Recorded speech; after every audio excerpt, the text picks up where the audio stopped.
Hey everyone, and welcome back to StoryOrbitEN. I'm Jessica, and today we're talking about one of my favorite topics ever, houses. Buying them, renting them, decorating them, arguing over who gets the biggest room, all of it. And I'm Tom. Yeah, this is a big one. Everyone at some point in their life has to deal with either renting or buying a house, right? It's a huge part of adult life, and honestly, it can be pretty stressful. Totally, and confusing too, especially when you're trying to do all that in another language. So today we'll not only chat about our own experiences, but also help you learn how to talk about houses in English, the fun way.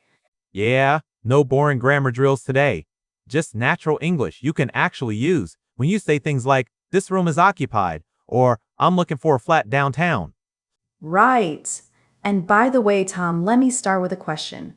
If you could live anywhere in the world, what kind of house would you choose? Oh, that's easy. A small wooden cabin in the mountains, surrounded by pine trees. Quiet, peaceful, maybe a lake nearby. A cabin? That sounds cute, but too isolated for me. I need city noise. I go for a modern apartment with big windows and a balcony overlooking the city. So, your team urban lifestyle? Exactly. I love having cafes and bookstores just a few steps away. Oh, wait, that's a good expression actually, just a few steps away. It means something is very close, within walking distance.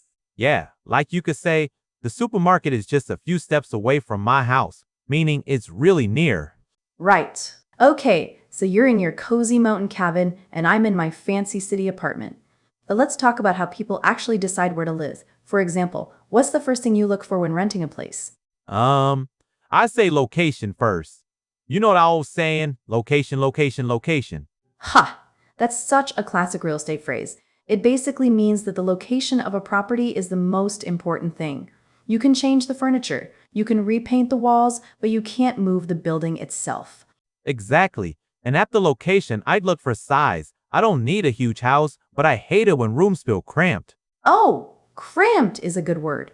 It means there isn't enough space, like when everything feels too close together. Yeah.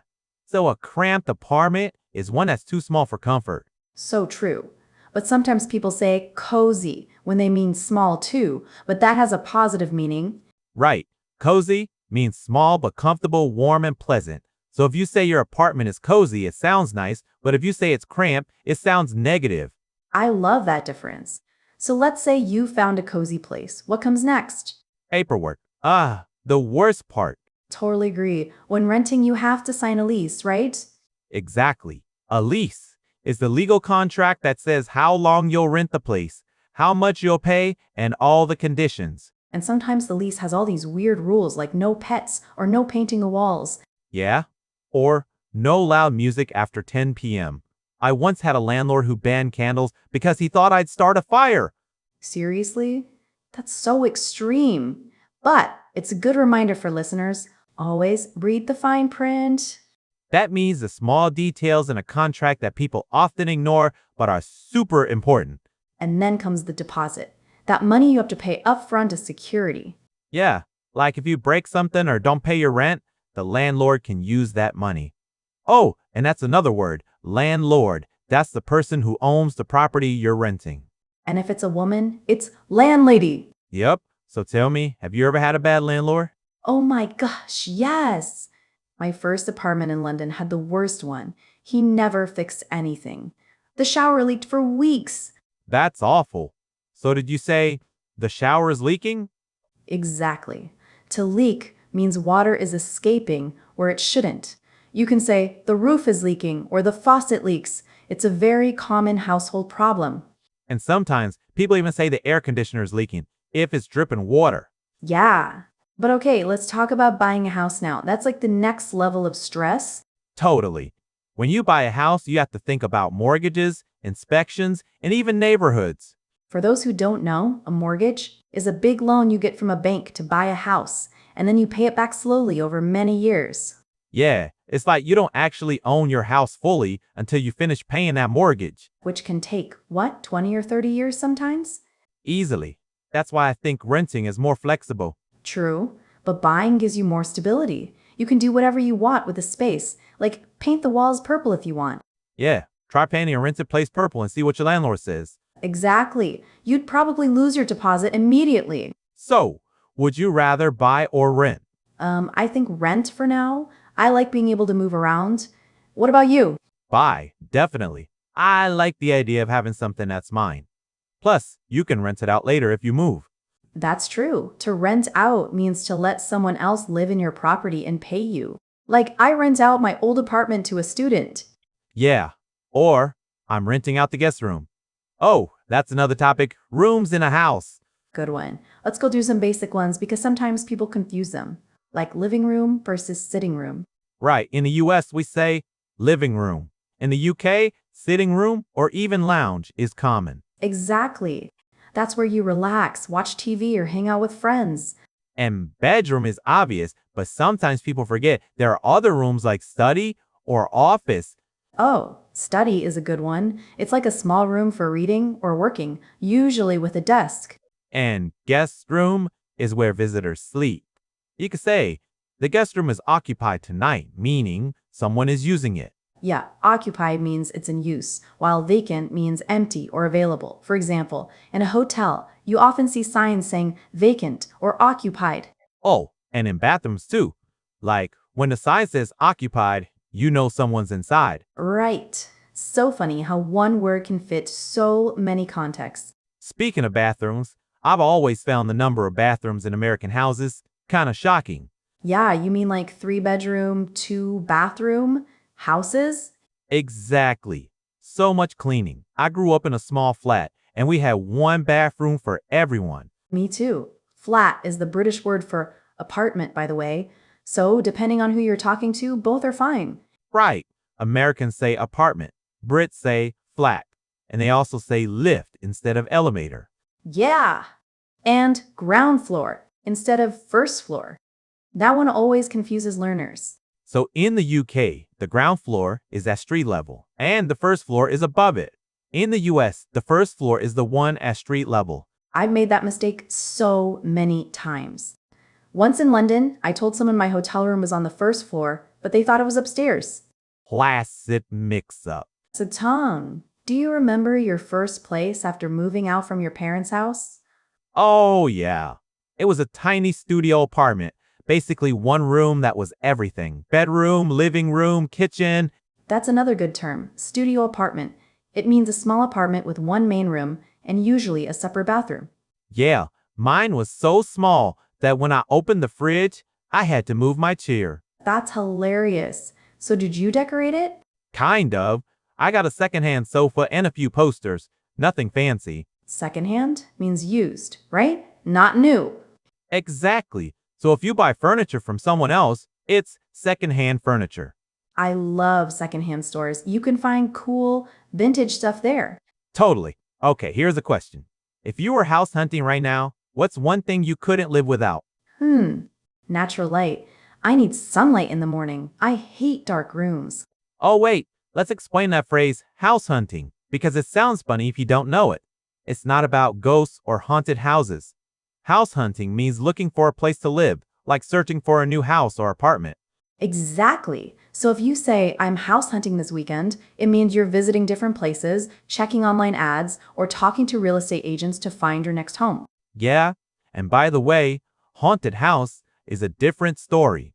That's a spooky house with ghosts in it, like in horror movies. Right. So don't confuse house hunting with haunted house. One is exciting and stressful. The other is terrifying. So, you'd want a place with big windows. Exactly. What about you? A good kitchen.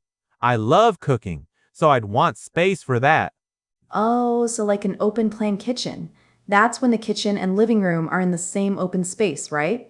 Yeah, that's the trend now. Makes everything feel bigger and brighter.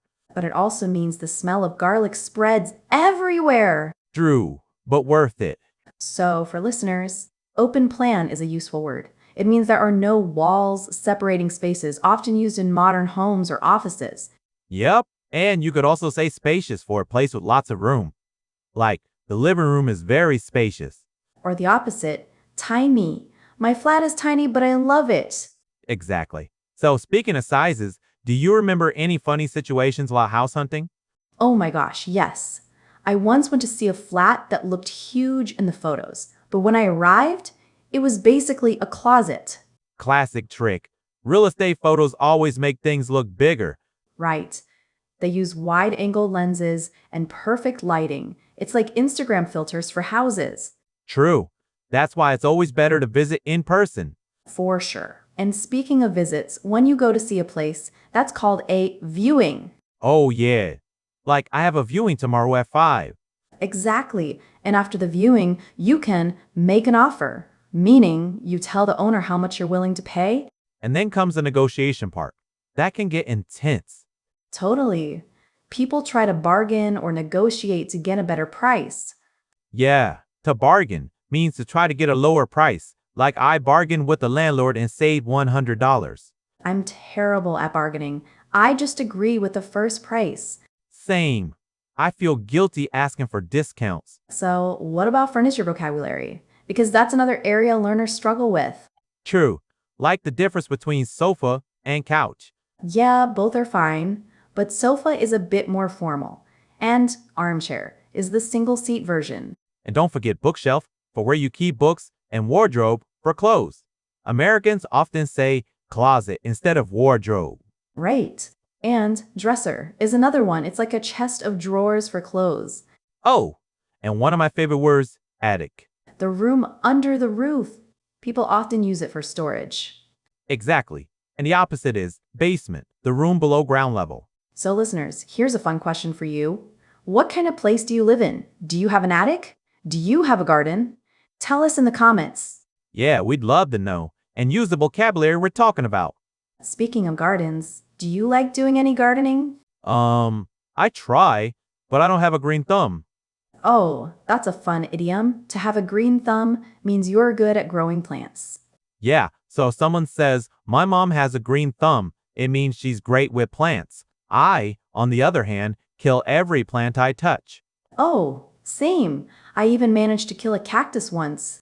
That's impressive, in a bad way. Okay, now imagine this. You're throwing a housewarming party. Oh yeah, that's another word, housewarming. It's a party you have when you move into a new home to celebrate and invite your friends over. Exactly. And people usually bring small gifts like candles, plants, or a bottle of wine. I love those parties. It's such a nice way to make a new place feel like home. Totally. So, Tom, let's test your real estate English. I'll give you a word and you tell me what it means. Ready? Bring it on. A landlord. The person who rents the property to you. Good. Now, mortgage. A loan to buy a house. Perfect. Deposit. Money you pay in advance when renting. Nice. Okay. Vacant Empty, not occupied. and cramped. Too small, not enough space. Perfect. You're hired as my real estate agent.